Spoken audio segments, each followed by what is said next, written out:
अस्सलाम वालेकुम बेटा। तो हम जो है ग्रुप टू स्टार्ट किया था लास्ट क्लास में, उसी को कंटिन्यू कर रहे हैं। और ग्रुप टू में जो है very important thing that is thermal stability of carbonates and nitrates. तो इसके बारे में जो आपने सुना था वो ओ लेवल्स में आप लोगों ने रिएक्टिविटी सीरीज में पढ़ा था कि more reactive the metal more thermally stable. मतलब इफ़ यू हीट दैम तो उसमें जो है ज़्यादा हीट चाहिए होगी अगर मोर रिएक्टिव मेटल होगा। बस ये पढ़ा था। अब इसको हम डिटेल में देखेंगे ऐसा क्यों होता है और किस बेस के ऊपर जो है थर्मल स्टेबिलिटी बेस कर रही होती है। तो यहाँ पे एक पेज लगाते हैं। नंबर वन, एक बात तो समझ लें आप लोग कि थर्मल का मतलब हो जाएगा temperature,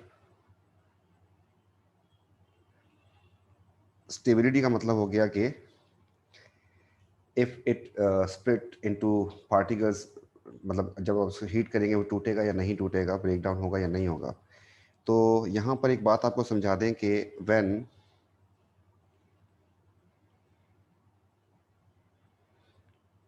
a substance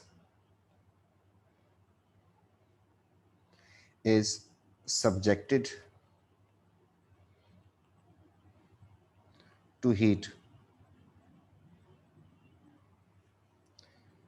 in the presence of oxygen,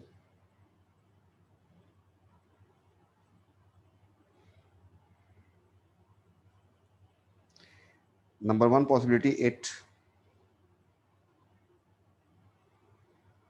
burn, number two it decompose। या तो बर्न हो जाएगा या डिकम्पोज हो जाएगा,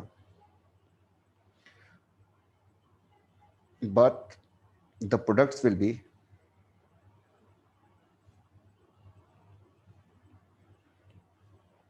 respective oxides। रिस्पेक्टिव ऑक्साइड्स बनेंगे इसके, उसमें जो जो एलिमेंट होगा। हम यहाँ पे कुछ सब्सटेंसेस लेते हैं। नंबर वन हमने ले लिया CH4, नंबर टू कार्बन उठा लिया मैंने, number three magnesium sulphate, calcium carbonate and lead nitrate. ये मैंने सारे सब्सटेंसेस उठाए। अगर आप इसको हीट कर देंगे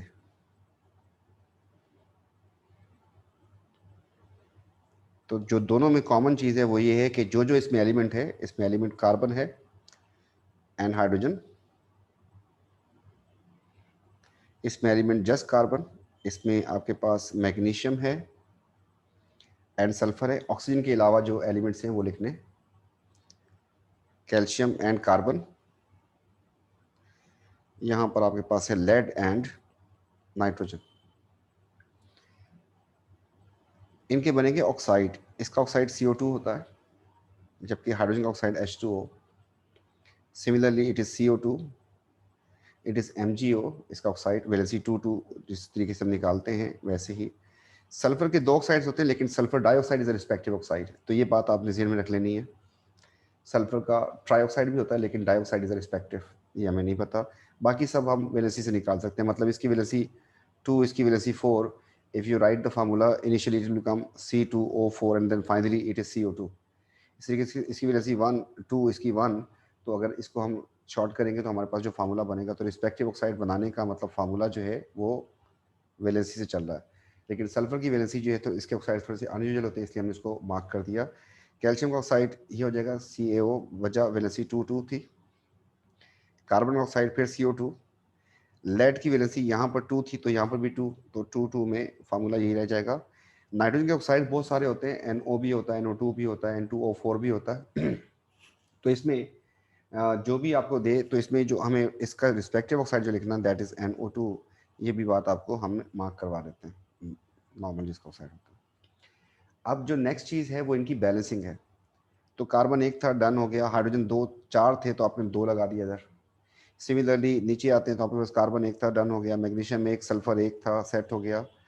एंड कैल्शियम यहाँ पे एक था, सेट है। कार्बन भी एक था, लेड एक था, और नाइट्रोजन यहाँ पर 2 थे तो आपको 2 लगाना पड़ जाएगा। अब ऑक्सीजन की बैलेंसिंग कर लेते हैं। तो ऑक्सीजन जो है अगर यहाँ पे काउंट करें तो 2 एटम यहाँ पर हैं और 2 एटम यहाँ पर हैं, तो टोटल 4 एटम्स हैं। आपको इस केस में इस तरफ आपको ऑक्सीजन लिखनी पड़ेगी और 4 ऑक्सीजन के लिए 2 O2। इस केस में भी आपके पास ऑक्सीजन की बैलेंसिंग के लिए you need to put here oxygen. In this case you need to put oxygen on that side. वजह यहाँ पे 4 ऑक्सीजन एटम्स हैं, यहाँ पर आपके पास 3 हैं, तो आपको यहाँ पर 4 करने के लिए O लगा देंगे। क्योंकि ये डायटोमिक फॉर्म में एग्जिस्ट करता है तो आप इसको इस तरीके से लिख देंगे। नेक्स्ट वाले में सब कुछ बैलेंस है, कार्बन, कैल्शियम एंड ऑक्सीजन सब कुछ ऑलरेडी बैलेंस्ड है। इसके लास्ट वाले में आपके पास ऑक्सीजन के जो एटम्स हैं यहाँ पर हो रहे हैं 6, इफ़ यू काउंट इट 6। यहाँ पर 1 and 4 मतलब 5 हैं ये टोटल मिला के ऑक्सीजन। तो आपके पास एक ऑक्सीजन यहाँ पे और लिखना पड़ेगा ऐसे करके, लेकिन it is exist in diatomic form तो आपको ऐसे लिखना पड़ेगा। अभी मैंने सारी बैलेंसिंग कर दी।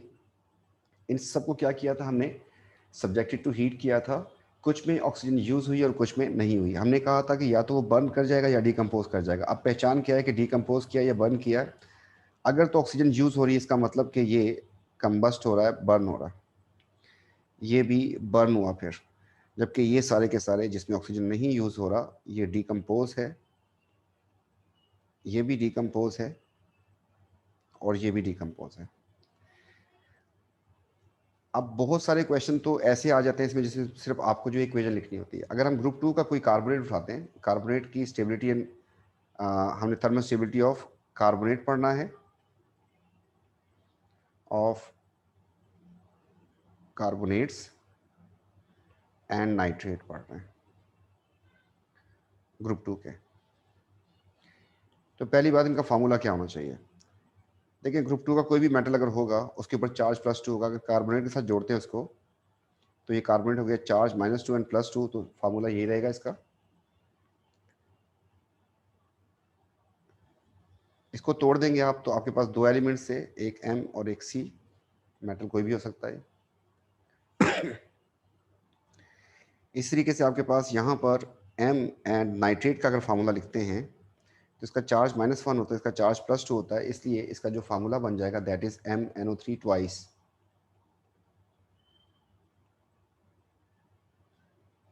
इसमें भी आपके पास एक M है और एक N है। क्या करना है, इनके रिस्पेक्टिव ऑक्साइड्स बनाने। तो आपको इसका ऑक्साइड जब बनाएंगे तो वैलेंसी 2 2 थी, फार्मूला यही रहेगा, ग्रुप 2 है। जबकि इसका ऑक्साइड बन जाएगा CO2, इसका भी ऑक्साइड बन जाएगा और इसका ऑक्साइड जो है NO2 हो गया रिस्पेक्टिव। अब बैलेंसिंग करते हैं तो पहली वाली इक्वेशन जो है वो बैलेंस्ड है, जबकि सेकंड वाली इक्वेशन में आपको यहाँ पर लिखना पड़ जाएगा 2। तो 2 नाइट्रोजन हो गए। ऑक्सीजन लेफ्ट हैंड साइड पे 6 हैं और राइट हैंड साइड पे 5 हैं, तो आपको एक ऑक्सीजन इसमें और लगाना पड़ेगा। और ये दोनों ही डिकम्पोजिशन है क्योंकि इसमें ऑक्सीजन यूज़ नहीं हुई। तो पहला काम तो ये है कि आपको ऑक्सीजन जो है वो पता होनी चाहिए। दूसरी बात, ये आयनिक कंपाउंड है तो सॉलिड होगा ये भी, और ये भी आयनिक कंपाउंड है solid. Metal oxides also ionic compounds of solid. Carbon dioxide is a gas, ये सॉलिड हो जाएगा। NO2 is a gas and O2 is also a gas. इनमें से सिर्फ एक गैस जो है वो कलर्ड है, दैट इज NO2। तो NO2 जो है गैस, इसका कलर जो है दैट इज ब्राउन, मतलब आपको ब्राउन फ्यूम्स नजर आएंगे जब इसको हम हीट करेंगे। बाकी इन जगहों पे हम किसी को भी फिट कर सकते हैं। अगर हमें ये फार्मूला लिखना आ गया है तो हम इसमें किसी भी ग्रुप 2 के मेटल को फिट कर सकते हैं। और ग्रुप 2 का जो मेटल है यहाँ पे हमने लिखा अगर, तो मैग्नीशियम कार्बोनेट हो जाए मेरे पास या बैरियम कार्बोनेट हो जाए, तो इससे बन जाएगा मैग्नीशियम ऑक्साइड, इससे बन जाएगा बैरियम ऑक्साइड और साथ बन जाएगा carbon dioxide and carbon dioxide वही respective oxides. Same for this case if we write any of group 2, यहाँ पे मैंने उठा लिया लेट्स से स्ट्रोंशियम नाइट्रेट लिख दिया मैंने, तो जब ये डिकम्पोज होगा इससे बन जाएगा स्ट्रोंशियम ऑक्साइड, 2 बन जाएंगे नाइट्रोजन डाइऑक्साइड एंड हाफ बन जाएगा ऑक्सीजन। अब इनकी थर्मल स्टेबिलिटी वाला जो मामला है उसको ज़रा देख लेते हैं कि क्यों थर्मल स्टेबिलिटी किसकी ज़्यादा किसी कम जो है वो क्यों होती है, उसको ज़रा देखते हैं। तो पहले केस में हम अगर मैग्नीशियम और कैल्शियम को कंपेयर कर लें तो काफ़ी हो जाएगा काम। तो मैं यहाँ पे लिख रहा हूँ the first case we have magnesium carbonate, और यहाँ पे लिख लेते हैं हम लोग कैल्शियम कार्बोनेट।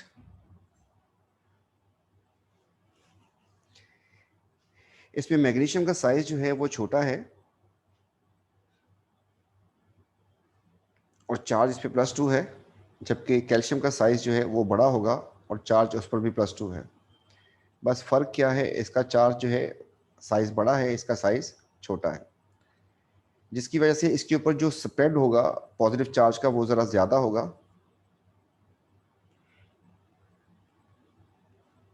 लोअर मास होने की वजह से, जबकि इस पे चार्ज का स्प्रेड जो है वो कम हो जाएगा क्योंकि साइज का बड़ा है। अब जब इसके सामने हम लेके आते हैं कार्बोनेट को, तो कार्बोनेट कुछ ऐसा है,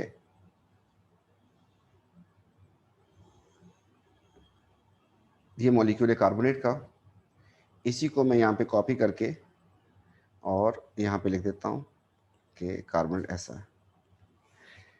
असल में व्हेन यू हीट इट तो बनता क्या है, ऑक्साइड बनता है, metal oxide. Means you need to break which bond, आपको ये बॉन्ड तोड़ना होता है, you need to actually break this bond, energy is required to break this bond। ऐसा करने से होगा क्या कि ये बन जाएगी आपके पास कार्बन डाइऑक्साइड और ये बन जाएगा आपके पास मेटल ऑक्साइड। सिमिलरली यहाँ पे कार्बन डाइऑक्साइड और यहाँ पर मेटल ऑक्साइड बन जाएगा, जो हमने अभी इससे पहले देखा कि कार्बोनेट को जब डिकम्पोज करेंगे तो मेटल ऑक्साइड बनेगा एंड कार्बन डाइऑक्साइड बनेगा। अब इसका चार्ज जो है थोड़ा साइज छोटा है और चार्ज डेंसिटी इसकी ज़्यादा बन जाएगी, जिसकी वजह से इस ऑक्सीजन को ये पोलराइज कर देगा। इस पार्टिकल को, ये जो हमारे पास बना हुआ था, ये वाला पार्टिकल इस साइज का था, ऐसा था स्फेयर में, और ये जो है इसको पोलराइज कर देगा, जो हमने बॉन्डिंग में हल्का सा देखा था। इसके बाद इसके हालात ये हो जाएंगे कि ये कार्बोनेट जो है, इसका ये बॉन्ड जो है ऑलरेडी जो है स्ट्रेच हो जाएगा, और किस वजह से होगा, इस आयन की वजह से होगा।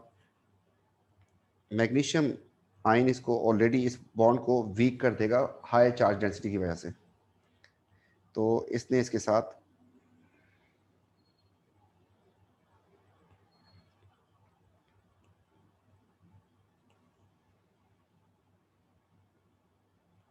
ये हमने कॉपी किया और पेस्ट कर दिया यहाँ पर।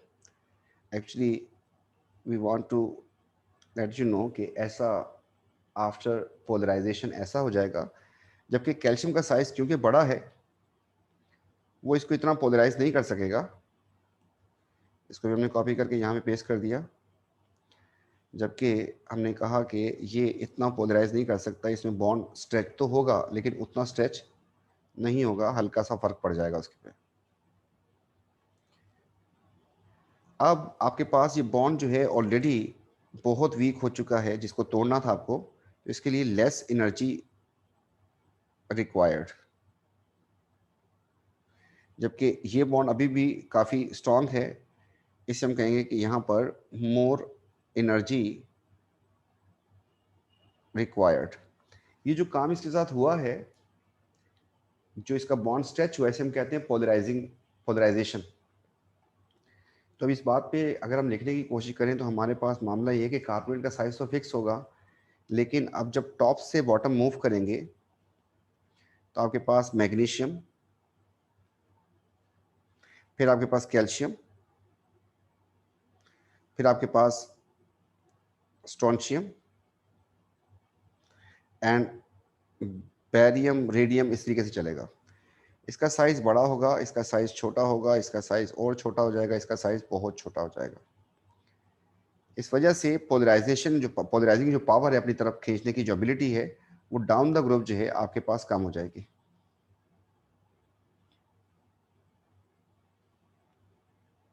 डाउन द ग्रुप आपके पास पोलराइजिंग, क्योंकि साइज बढ़ रहा है जिसकी वजह से चार्ज डेंसिटी डिक्रीज कर रही है,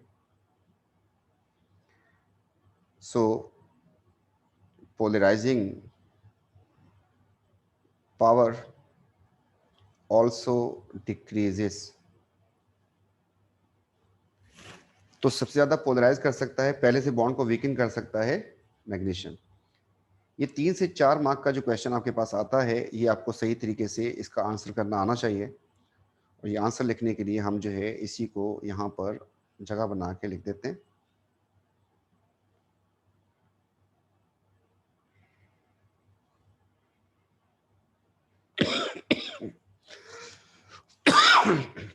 sorry.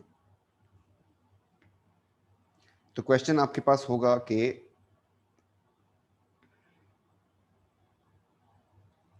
Describe thermal stability of group 2 carbonate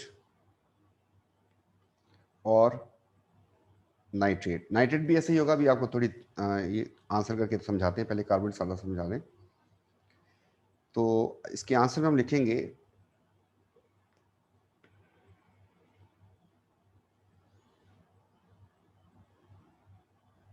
कि thermal stability increases down the group।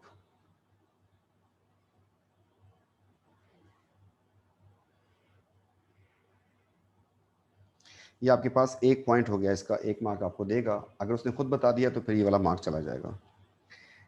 क्यों ऐसा? Down the group size of cations increases, so charge density decreases।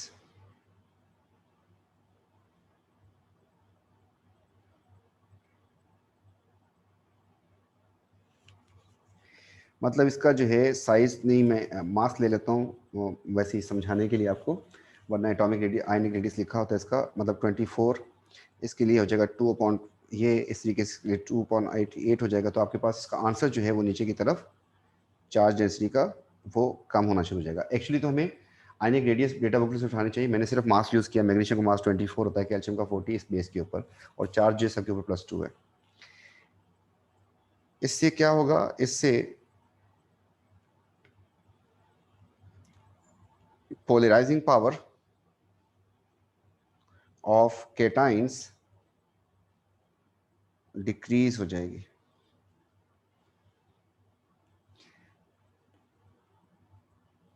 सो मोर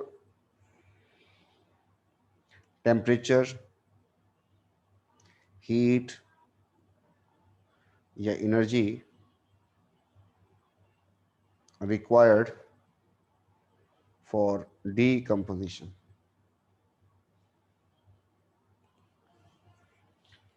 ठीक, तो ये 4 मार्क का क्वेश्चन है, A2 तक पूछा जाता है, ये आपको सेट तरीके से आना चाहिए। अब हमने कहा कि नाइट्रेट और कार्बन एक जैसे ही होते हैं, ये बात भी आपको ज़रा बता दें। अगर आपके पास यही जो चीज़ है, मैं इसको ज़रा कॉपी करने की कोशिश करता हूँ, तो आपके पास इतना सा फ़र्क आएगा कि C की जगह पे N आ जाएगा, क्योंकि काम सेम हो रहा होता है, इसलिए हम इसको यहाँ पे पेस्ट कर देते हैं। अब आपके पास अगर मैं कहूँ इसमें नाइट्रेट में क्या होगा, तो नाइट्रेट में वही होगा जो होना चाहिए। सिमिलरली यहाँ से C हट जाएगा बस,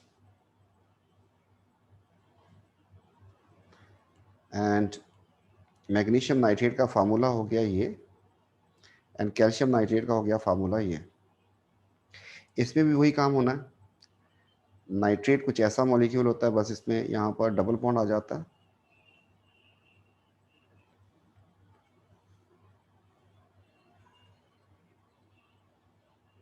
तो हर जगह पे हमने नाइट्रोजन लगा देना और double bond, nitrogen and double bond, nitrogen and double bond. तो ये बात आपको नज़र आ रही है कि इसमें भी वही काम के जब आप इसको हीट करेंगे तो आपका नाइट्रोजन डाइऑक्साइड बनेगा एंड मेटल ऑक्साइड बनेगा। देखें ज़रा यहाँ पे, अगर आपने नाइट्रेट उठाया था, नाइट्रेट, तो आपके पास मेटल ऑक्साइड बन रहा है एंड नाइट्रोजन डाइऑक्साइड बन रहा है। ठीक है, तो इस बेस के ऊपर क्योंकि रिस्पेक्टिव ऑक्साइड बनने हैं आपके पास, तो ये वाला काम हो जाएगा। इधर भी ऐसे ही है, और एक्सप्लेनेशन दोनों की, रीजनिंग दोनों की एग्जैक्टली सेम है, इसलिए इसको मिला के साथ ही पूछा जाता है। तो डाउन द ग्रुप यहाँ पर भी वही वाली बात कि down the group calcium, the size of magnesium is smaller, so its charge density will be higher and its polarizing power will be greater than calcium. So polarization become easier, so less energy required to break CO bond या NO bond जो है इसमें ये करना होता है। इसमें observations की अगर बात करते हैं तो आपके पास ऑब्जर्वेशंस क्या आएंगी, कभी कभी इस पे बात कर लेता है। तो ऑब्जर्वेशन की बात करते हैं तो आपके पास अगर फॉर एग्जांपल एक कंटेनर में आपने इसको हीट करने की कोशिश की,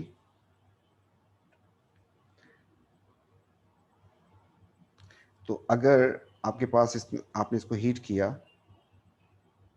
और इसका मास जो था, किसी भी आयनिक सॉलिड का मास जो है, ये आपके पास वाइट सॉलिड है और इसका सिर्फ मास कम हो गया, रेजिड्यू आफ्टर हीटिंग, बिफोर ये था एंड आफ्टर ये था। तो इसका मतलब कि ये आपके पास इसके चांसेस जो हैं, अगर वो ग्रुप 2 में कॉन्टेक्स्ट में बात करता है तो इसका मतलब कि आपके पास ये कार्बोनेट था, उसकी वजह MCO3 जो सॉलिड था इसका मास कम हो जाएगा, ये बच जाएगा, क्योंकि इसमें से कार्बन डाइऑक्साइड गैस एस्केप करेगी जो कि कलरलेस गैस है। तो इसमें सिर्फ हम ये लिख सकते हैं मास रिड्यूसेस, ठीक है। तो इसमें ऑब्जर्वेशन में हमारे पास आ जाएगा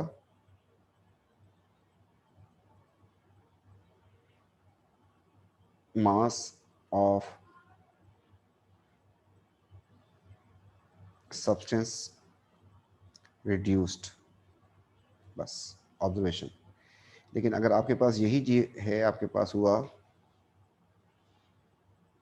नाइट्रेट, तो नाइट्रेट में आपके पास दो ऑब्जर्वेशन आएंगे और उसको आप लोग विजुलाइज कर सकते हैं। एक तो इसका मास कम हो जाएगा, ठीक। तो आपके पास ये भी, क्योंकि नॉन ट्रांजिशन है तो हम इसको लिखेंगे कि ये इनिशियली कोई भी नाइट्रेट हो वाइट सॉलिड था, और नंबर 1 ये आपके पास रेजिड्यू जो बचा ये भी नॉन ट्रांजिशन का कंपाउंड है, तो ये भी आपके पास वाइट सॉलिड है। यहाँ पर भी ये वाइट सॉलिड ही था। इस दौरान जो है जब आप इसको हीट करेंगे तो you will also observe some brown fumes.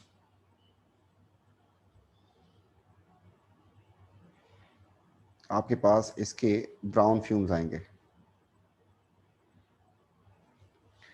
तो आपके पास ऑब्जर्वेशन यहाँ पे दो बन जाएगी। नंबर 1, ब्राउन गैस या वेपर्स स्केप,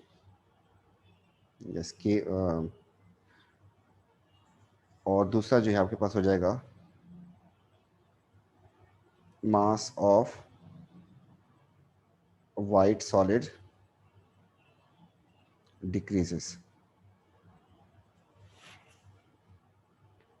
इसमें जो नेक्स्ट चीज आएगी वो इसके क्वेश्चंस हैं। इसके क्वेश्चन थोड़े से ट्रिकी, मतलब एक ही तरह का पैटर्न है, तो दैट बिकम्स वेरी सिंपल। अगर वो आपसे कहता है कि आपने एक ग्रुप 2 का, इसके क्वेश्चन ऐसे आते हैं,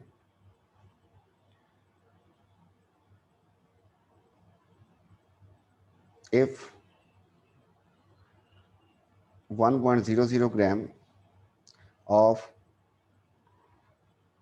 MCO3 heated in excess of excessive heat,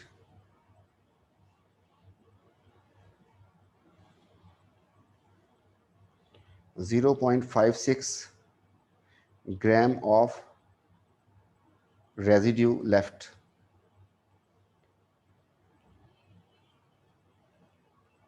Find metal M। तो आपको पहला काम क्या आना चाहिए, इसकी इक्वेशन लिखनी आनी चाहिए। तो सोल्यूशन में मैंने लिखा MCO3, इससे आपको पता है कि MO बन जाएगा और CO2 ये निकल जाएंगे।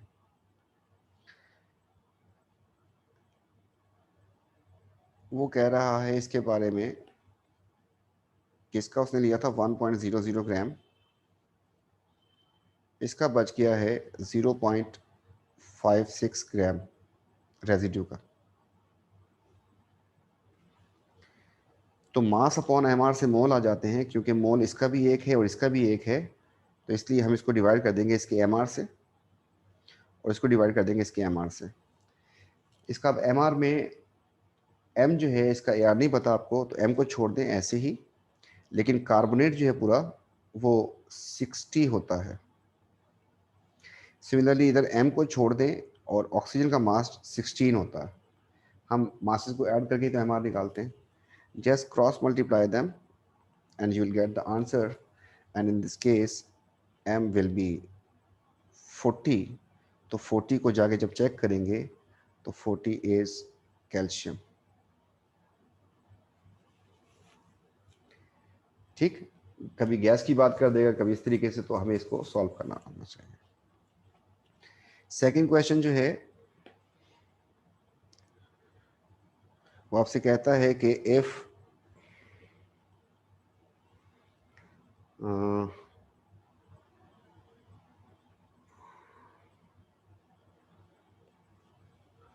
1.48 grams of MnO3 heated and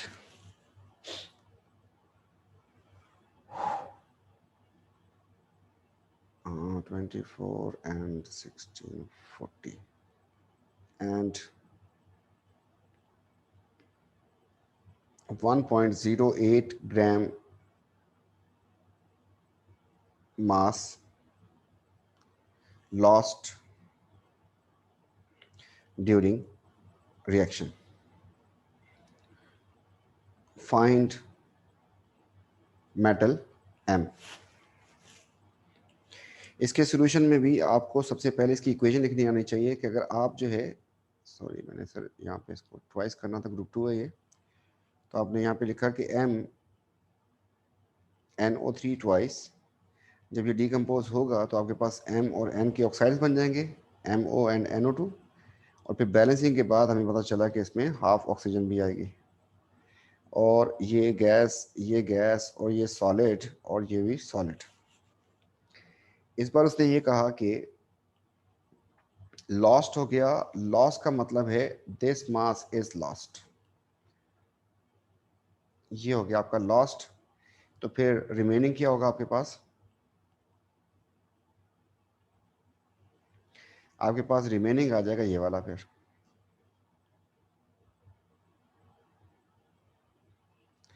आपके पास शुरू में कितना था? ये शुरू में आपके पास था ये 1.48 ग्राम। अगर 1.08 लॉस्ट हो गया तो बचा कितना? इन दोनों का सम होगा, एंड इस तरीके से हम इसको x करके फाइंड कर लेंगे। इसका आंसर इस बार आ गया 0.40, जबकि ये आ गया 1.48।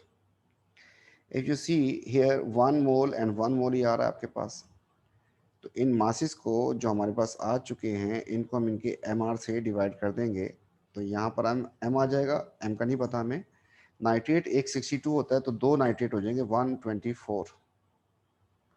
इस तरीके से यहाँ पर एम को छोड़ देते हैं, इसका एम लिख रहे हैं, और यहाँ से 16। इस तरीके से इनको क्रॉस मल्टीप्लाई करेंगे, हमारे पास आंसर आ जाएगा इसका m is equal to 24, and 24 का मतलब हो जाएगा मैग्नीशियम। ठीक, तो इस तरीके से हमारे पास इसके क्वेश्चंस आ जाते हैं। एक चीज़ और,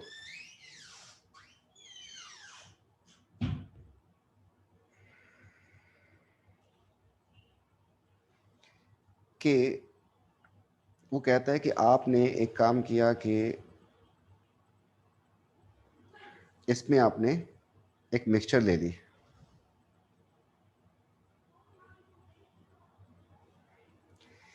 कहा कि ये मिक्सचर है ऑफ 2 कार्बोनेट्स। आपने जब इसको हीट किया तो हीट करने से इसे निकल जाएगी कार्बन डाइऑक्साइड गैस, और जो रेजिड्यू बच गया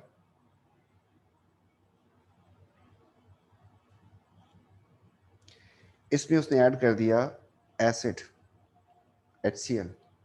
इससे पता चला कि इससे फिर कार्बन डाइऑक्साइड निकल रही है। इसका मतलब ये हुआ कि हीट से जो टूटा दैट वाज लेस स्टेबल था, और इससे जब दोबारा निकली इसका मतलब यहाँ पर कार्बोनेट बच गया था, and that carbonate is more stable. तो आपको ऑप्शन देता है कि ये मिक्सचर हो सकता है कि magnesium carbonate and calcium carbonate का, एंड ऑप्शन बी देता है आपको कि ये magnesium carbonate and barium carbonate है। आपको पता है कि डाउन द ग्रुप वाले ज़्यादा स्टेबल होते हैं। तो इसमें अगर देखें तो they both are adjacent, magnesium calcium. तो ये तो एक टेम्परेचर पे मतलब उस पर ये भी डिकम्पोज कर सकता था।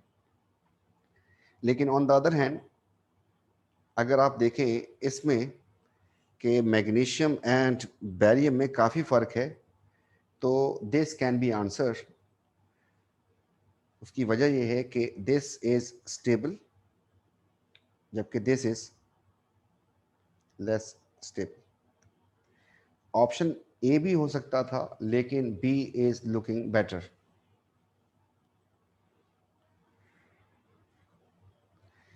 ठीक। और इसके साथ जो है ना फिर कुछ एसिड बेस की कहानी है, उसको जो है हम फिर इंशाल्लाह नेक्स्ट क्लास में कर लेंगे। और उसमें हमने एसिड बेस में देखना क्या क्या था। इसमें आपको कुछ क्वेश्चन दिखा देते हैं अभी आपको। और तो ये कुछ क्वेश्चंस हैं इसमें, आपको थोड़ा सा दिखा दें क्वेश्चंस के बारे में, बात बता दें इसमें। नंबर 1 देखें, आपसे कह रहा है कि thermal decomposition of magnesium nitrate, इसमें क्या क्या बनेगा। आपसे कहा था कि इक्वेशन की बेस के ऊपर, इसलिए हमने उस पर थोड़ा सा टाइम लगाया था इक्वेशन की बेस के ऊपर। तो मैग्नीशियम नाइट्रेट का फार्मूला हो गया ये, और आपको सब कुछ सिखा दिया था। इसका भी ऑक्साइड बन जाएगा और इसका भी ऑक्साइड बन जाएगा। तो इसका ऑक्साइड हो गया ये, इसका ऑक्साइड हो गया ये, और बैलेंसिंग वैलेंसिंग सब कुछ आपको सिखा दिया है। तो आपके पास magnesium oxide, nitrogen dioxide and oxygen बनना चाहिए। डी आंसर हो गया। मोस्ट पोलराइजिंग, जिसका जो है साइज जो है वो छोटा हो और चार्ज सबसे ज़्यादा हो, उसी को मोस्ट पोलराइजिंग कहते हैं। तो पोलराइजेशन जो है वो डिपेंड करती है चार्ज कितना है और मास कितना है। नॉर्मली इसका आंसर मैं शॉर्टकट में बता रहा हूँ, एल्यूमिनियम ही होता है। बहरहाल अगर चेक करना है तो 3/27, एक्चुअली ये नहीं लेना होता, मैं आपको बता रहा हूँ। आपको उठाना होता है इसका एटॉमिक आयनिक रेडियस गिवन होते हैं पीछे डेटा बुकलेट में। तो ये शॉर्टकट में करने के लिए उसका मास में यूज़ कर रहा हूँ। ये होता है 137, ये हो जाएगा 2/24, जबकि ये हो जाएगा 1/23। इसमें जब सॉल्व करेंगे so this will be the answer, most polarising power. Same oxidation state, same oxidation number किन एलिमेंट्स का होता है in all their compound, group 1 and group 2 का। तो आपके पास ग्रुप 2 का कोई इसमें से ये रहा, बेरिलियम। क्लोरीन की ऑक्सीडेशन स्टेट आपको बताई थी ग्रुप 7 में जो है वो बहुत ज़्यादा होती है, नाइट्रोजन की बहुत, सल्फर की भी ज़्यादा, आप लोग पढ़ के आ रहे हैं। अब ये कह रहा है due to similar ionic radius the reaction of lithium and magnesium, ये वही थे ग्रुप 1 एंड ग्रुप 2। इसमें लिथियम यहाँ पे था और मैग्नीशियम था यहाँ पर, ये डायगोनल थे दोनों।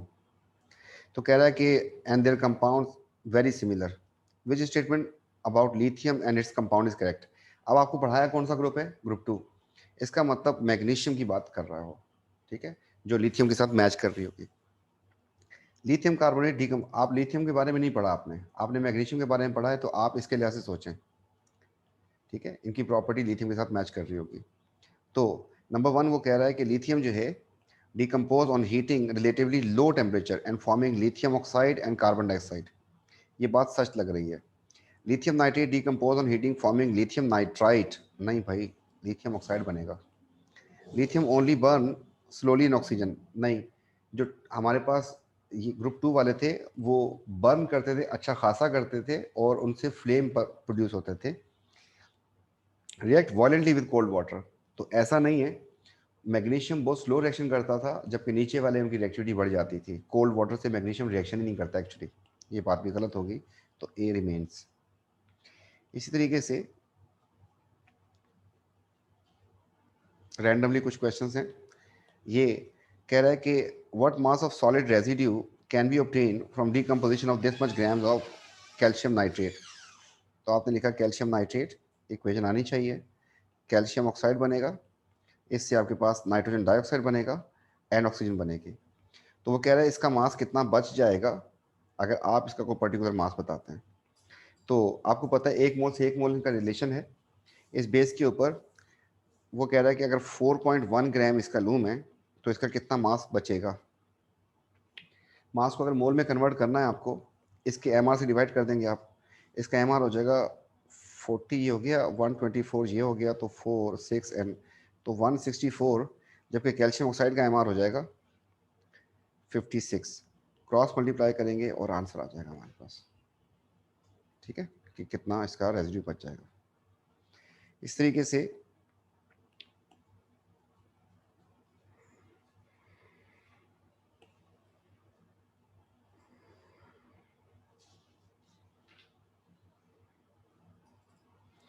ये इस क्वेश्चन में कह रहा है कि फायर वर्क मतलब वही कंबशन, जो आग लगाई जाती है सब्जेक्टेड टू हीट, तो उसमें बनेगा क्या। ये बात सबको पता है कि उसमें बनना क्या चाहिए, ऑक्साइड्स। ऑक्साइड्स वाला और कौन सा आ रहा है, और कोई ऑप्शन नहीं आ रहा आपके पास, ठीक है। ये कट जाएगा किस वजह से, क्योंकि इसमें नाइट्राइट बन रहा है। ये कट जाएगा इस वजह से कि इसमें आपके पास ये बन रहा है, और ये कट जाएगा कि नाइट्रेट बन रहा है। लेकिन इसमें एक और बात रखिए, अनरिएक्टिव गैस बन रही है इसमें। तो आपको पता है कि ऑक्साइड्स बनने चाहिए, अनरिएक्टिव गैस का बोल दिया है, तो फिर ये ऑक्साइड हो गया, ये भी ऑक्साइड हो गया, और ये अनरिएक्टिव गैस होगी। ये तो रिएक्टिव गैसेस होती हैं, तो इस केस में ये बन जाएगा। कभी कभी कंपाउंड में नाइट्रोजन का क्योंकि ट्रिपल बॉन्ड बहुत स्ट्रांग होता है, तो उसकी फॉर्मेशन को प्रेफरेंस मिलती है, ठीक है। तो इंस्टेड ऑफ नाइट्रोजन ऑक्साइड के नाइट्रोजन गैस भी बन जाती है। कैल्शियम कार्बोनेट, और ये आपको इसके बारे में कह रहा है कि dolomite is a rock, double carbonate होता है इसमें। स्ट्रांगली हीट किया द प्रोडक्ट कॉल्ड कैल्सिनाइट। इसको हीट करने से क्या बनेगा आपके पास, कैल्शियम ऑक्साइड। इसको हीट करने से मैग्नीशियम ऑक्साइड, और इसकी बातें कर रहा है, फर्नेसेस में यूज करते हैं कैल्सिनाइट, use for this purpose. It's refractive material, मतलब इसका होता है कि हीट रेजिस्टेंट या थर्मल स्टेबल। थर्मल स्टेबल की वजह से यूज करते हैं, या insulator of heat. Ionic compound insulator of heat भी होते हैं। तो ये बात सही है, क्योंकि इनके मेल्टिंग एंड बॉइलिंग पॉइंट बहुत ज़्यादा होंगे, क्योंकि ग्रुप 2 के आयनिक कंपाउंड है। दे एब्जॉर्ब एसिडिक इम्प्योरिटी, तो इस पर्टिकुलर पर्पस में यूज़ करने की वजह, पर्पस के लिए ये, तो ये दोनों बेसिक हैं। अगर बेसिक हैं तो एसिडिक इम्प्योरिटीज़ को एब्जॉर्ब कर सकते हैं, ये बात भी यहाँ पे सच हो जाएगी। It will reduce metallic oxide to metals, तो ये बात तो गलत है, उसके लिए हमें रिड्यूसिंग एजेंट चाहिए होता है, ठीक है। ये तो खुद जो है ना ऑक्सीडाइज हो सकते हैं, ऑक्सीडाइज तो हो नहीं सकते, ये खुद रिड्यूस हो सकते हैं, तो ये ऑक्सीडाइजिंग एजेंट कहला सकते हैं। तो उसने कहा कि दे रिड्यूस, तो ये बात गलत हो जाएगी 1 and 2। इस तरीके से आपके पास ये फिर कैलकुलेशन का कोई क्वेश्चन आया आपके पास तो आसान क्वेश्चन इसके इंशाल्लाह आप लोग कर लेंगे। इतने ग्राम ग्रुप 2 का मेटल था एक्स, उसको एक्सेस ऑफ क्लोरीन सिलेक्शन करवाया, इतने ग्राम कंपाउंड बन गया ये। अब वो बोला मेटल बताएं कौन सी होगी, तो आपने लिखा एक्स रेशो Cl2, उसने लिखा हुआ है Cl2, तो मैं भी इसको Cl2 उठा रहा हूँ। इसका मास था 2.92 ग्राम, जबकि ये मास जो है दोनों का मिला के है, मतलब x एंड Cl2 को मिला के जितना मास बन रहा है, इसमें से आप x का मास माइनस कर दें, मतलब 2.92 को माइनस कर दें इसमें से, तो आपके पास बच जाएगा, ये 7 अपनी जगह पे आ जाएगा, ये 6 हो जाएगा, और ये 12 में से 3 और 4 2, तो 2.367 आ रहा है, ठीक है। बहरहाल मेरे पास कैलकुलेटर नहीं है अभी इस वक्त, तो आप लोग इसको किसी भी उससे देख सकते हैं। इसको डिवाइड कर देंगे आप इसके एम आर से, 71 होता है। इसको डिवाइड कर देंगे इसके एम आर से, जो कि एक्स है, आपको पता करना है। चलें, जैसे ही एम आर आएगा उसका ए आर आएगा, आप लोग एलिमेंट को पहचान जाएंगे। ठीक है, वो जो डबल कार्बोनेट था वो वाला क्वेश्चन भी आपको बता देते हैं।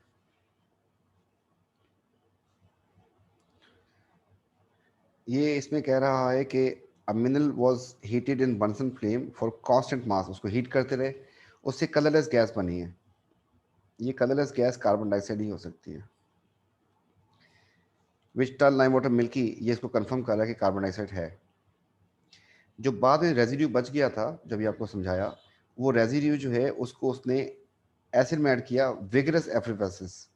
तो एसिड के साथ कौन सी चीज़ मिक्स करते हैं कि आपके पास एफिफेसेंस आ जाए, तो वो होता है कार्बोनेट। इसका मतलब जो आपके पास रेजिड्यू बचा था उसमें भी कार्बोनेट है। पहले कुछ टूट गया और फिर कुछ बच गया था, तो आपके पास एक्चुअली कार्बोनेट की मिक्सचर होनी चाहिए, ये और ये ऑप्शन होना चाहिए। उसके बाद आपके पास एक स्टेबल होना चाहिए, एक अनस्टेबल। जो हीट करने पे टूट गया दैट वाज अनस्टेबल, जो हीट पे नहीं टूटा था दैट वाज स्टेबल, उसी ने एसिड सिलेक्शन किया। तो there should be a gap between the metals. Magnesium, calcium, strontium, barium and radium is group 2। And अगर हम यहाँ पे देखते हैं तो calcium, magnesium, they are very close to each other, so they both can decompose. But if you see barium and calcium, तो calcium here, barium here, so this will be less stable, जो heat पे टूट गया था, and this was stable, जो आपके पास acid selection किया उसने। सो this will be the answer. ठीक है, इस तरीके से आप इसके सारे क्वेश्चन कर लीजिएगा इंशाल्लाह, फिर इसको हम नेक्स्ट क्लास में डिस्कस करेंगे, इसके क्वेश्चन डिस्कस करेंगे। टेक केयर बेटा, थैंक यू, अल्लाह हाफिज़।